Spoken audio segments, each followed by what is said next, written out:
Oh. Okay.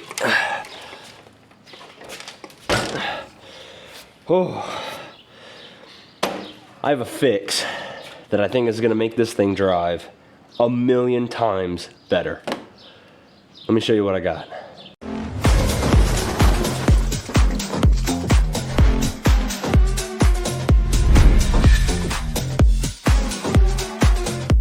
Good morning, ladies and gentlemen. Welcome back to 2 miles per gallon RC. I'm Gage, and today we're going to be jumping back into the topic of this Losi DBXL E 2.0. One of its fatal flaws, other than some weak plastic components, which we already resolved, is how it handles and drives. And it feels as though the front is constantly pulling the rear and struggling to keep up with itself. The steering is terrible. And there's a big reason why, and I have the fix in my hand. Now, whenever they made this car over at Losi, some genius thought that it would be a great idea to put very, and I mean very, thin diff fluid in these diffs. Now we have 50,000 in the center, which isn't terrible, but for a 5th scale, that's pretty damn light. Now in the front diff, they decided to put 7,000 weight diff fluid. And in the rear, they went even lighter. They went 5,000. That blows my mind. In a 5th scale car that weighs 35 pounds with batteries in it, to put something that I run in my 8th scale buggy, right? This is a 5th scale buggy that weighs probably 6 of those. That was the dumbest decision I've ever freaking heard of, and it destroys the handling capabilities of this thing. And I believe I have the fix. Now, racing around through the forums, trying to figure out why and how to fix this issue, I came across these guys. So this is 1UP Diff Oil or Diff Fluid. The brand is 1UP. Absolutely love them. I run it in the race buggy. They hold up great. I've had nothing but great experiences with this. Now, from what I've found in the forums, we're gonna be running 1,000,000 weight in the center and then 500K in the front and rear. Now this is gonna help, especially in the center, create almost a locked diff feel, but in very high torque scenarios, I don't really know much about that side of it. It should break loose if need be. It's gonna take a lot. It's probably gonna damage a component trying to break through 1,000,000 weight diff fluid. And you can see the air bubble in this thing, and it just, I could hold it here almost all day and it's not gonna go anywhere. Almost the same thing with 500K. However, you can see it just ever so slightly moves very slow. You can probably see it on that side a little bit better. Maybe not. It moves. It moves a lot more than the 1,000,000 does. Now, with that, we have to tear into this thing and figure out exactly how to get to all 3 diffs. Now, I've never done that on this car specifically. Now, the center looks fairly easy.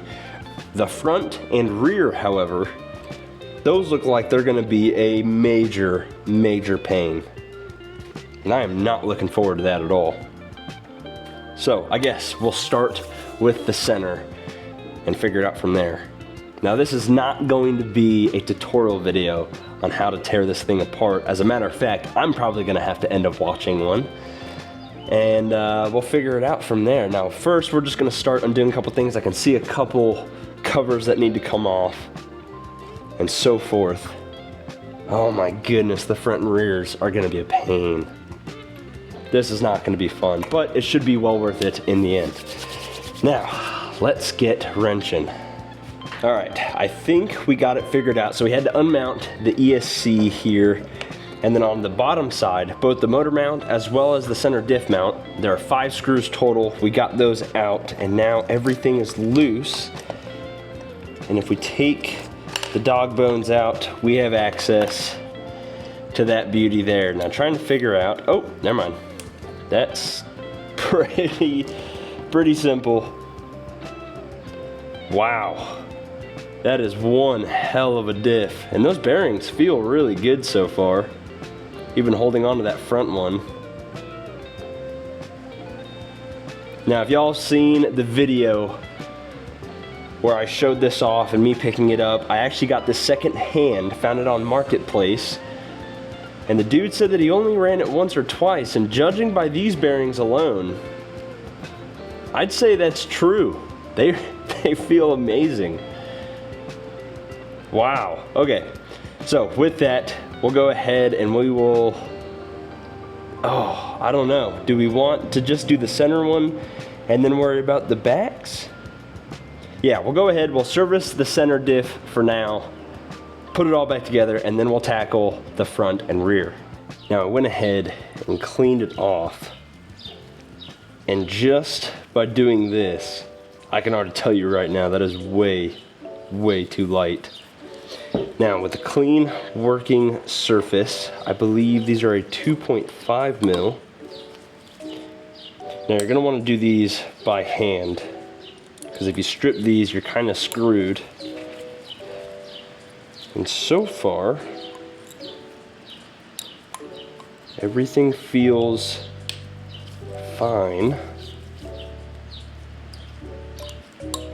I just want to get all these ones started for now.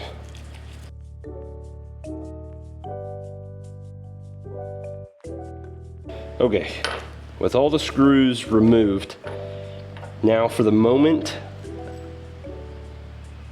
oh, okay. Try not to drip it everywhere. Goodness. So the seal is fine. That fluid is dirty. I am glad that we are doing this now. So we're gonna go ahead, we're gonna take off this little gasket here. We do want to reuse that. We're gonna flip him upside down and see if we can't let that drain out for the most part. And then I'm gonna take this shop towel here that I sprayed some brake cleaner on. And I want to try and clean up all the old grease as much as possible so we don't recontaminate any of the new stuff. Now for the most part, that should be good. We got the gears dropped out of there. I'm gonna spray just a little bit of brake cleaner in there. Hopefully that'll kind of help break it up and dissolve what we need. Do it again. It's not as clean as I would like. However, it should be good enough. I do want to get as much as I can. And without completely taking apart the entire thing.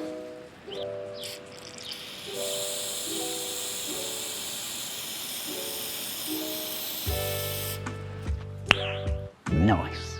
Okay, so with that part done and cleaned off, we should be ready to start putting it back together. Now to start off, because we want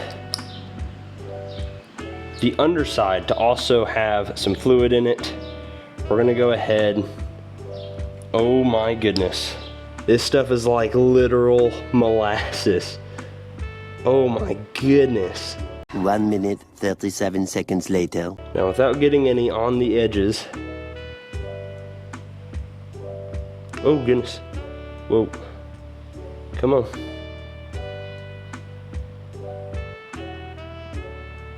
Now, letting that settle and sit at the bottom, because right now it's just kind of glunked up. Once that settles, we'll go ahead and drop in the spider gears, and then we can throw on the seal, fill it up the rest of the way, throw on the top, and we should be good. That is the center diff done. We went ahead and put it back together. We were able to reuse that same gasket, and then I went ahead and put on some medium strength thread locker on those screws, mainly because we're threading into metal, and there is a lot of vibrations on this rig, and it is so much harder to turn now. Oh my goodness. This should help tenfold. Oh yes. All right, so with that being said, we need to get the center diff back in the vehicle. And then we need to figure out the front and rear, and I am not looking forward to that at all. So let's go ahead and knock that out, and I will see you once we figure out the front and rear. A little longer than a few minutes later. So I figured out how to get into the front diff, and in doing so, there's this little plastic cover that goes over the entire thing, and it is bone dry and stupid clean on the inside. I think this is the first time from any RC company that I've seen a diff housing completely clean like this. Now you can see the bearing, if it'll focus. You can see the little bit of dirt on the edge of the bearing there, but absolutely nothing has gotten inside. And it's just this housing that sandwiches over. That is insane, insane. Now again, there's 7,000 diff fluid in here, so we're gonna swap that out for 500,000. Quite the upgrade, in hopes that it'll kind of eliminate a lot of this squirrely driving that we're having.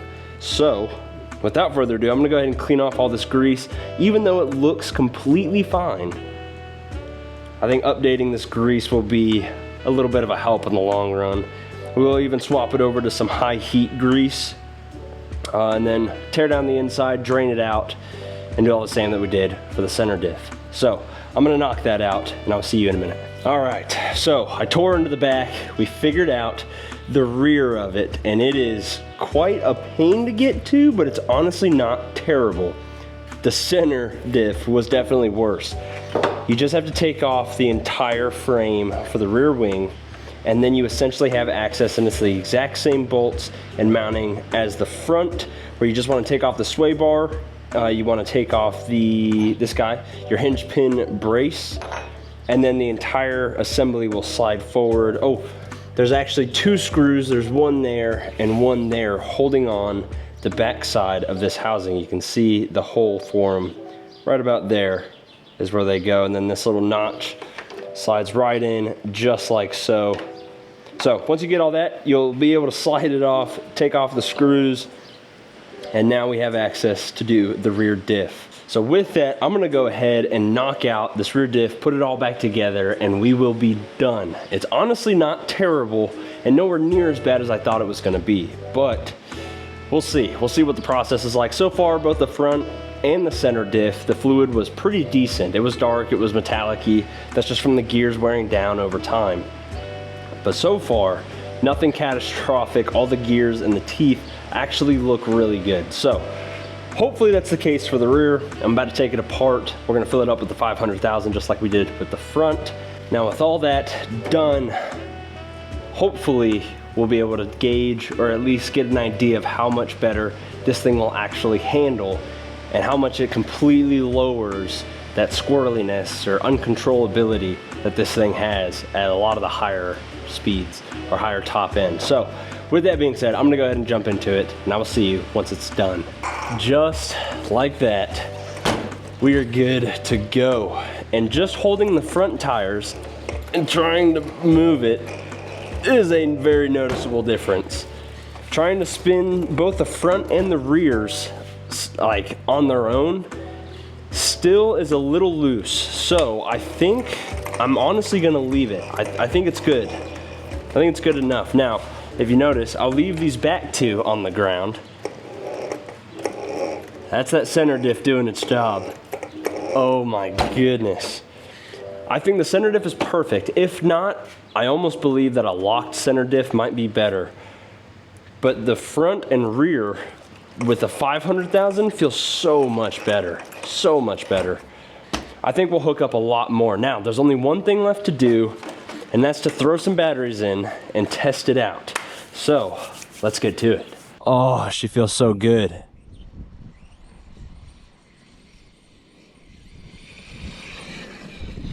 So much better to control. I do apologize for the wind. I'm trying to have my back towards it so you can hear me a little bit.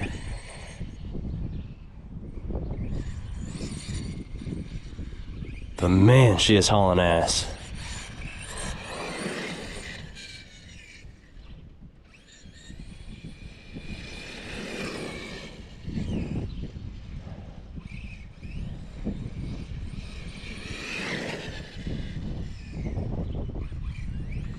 feels so much better.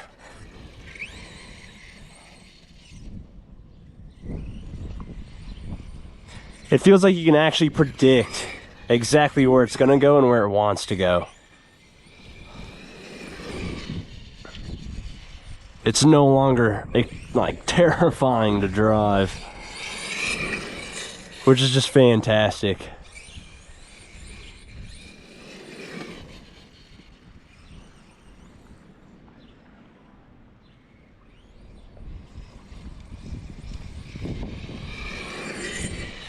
Oh my goodness.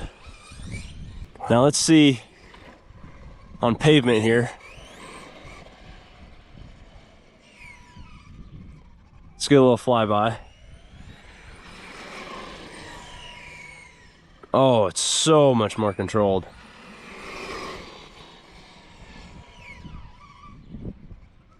So much more. Before, that center diff was breaking loose and the front was just trying to claw its way forward. And that's almost completely gone now.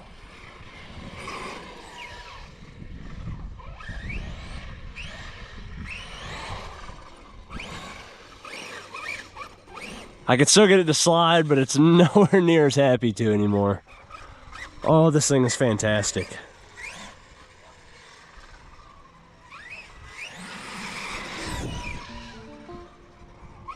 This is by far 1,000,000 times better than when I first got it. I can't even explain. Oh goodness, there's a bunch of grass.